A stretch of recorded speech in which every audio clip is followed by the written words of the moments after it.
আপনাদেরকে বল সিসিটিভি ফুটেজে দেখা গেছে প্রশাসনের চাপ দিয়ে মান সৃষ্টি করতে আমাদের কোনো কিছু নাই। কে পারেছে প্রশাসনের চাপ দিয়ে মান সৃষ্টি করতে আমাদের কোনো কিছু নাই। আপনাদের তালা মারতে দেন ভাই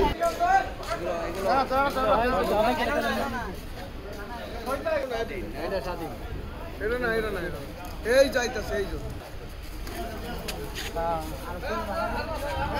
গাড়িটা কি এদিকে ঢুকায় না কোন দিকে ঢুকায় গাড়িটা কোন দিকে ঢুকাইলো আর কি বলবো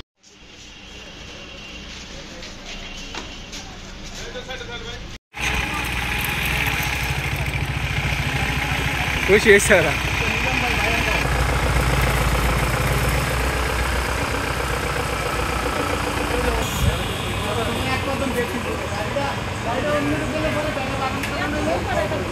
এই ড্রাইভার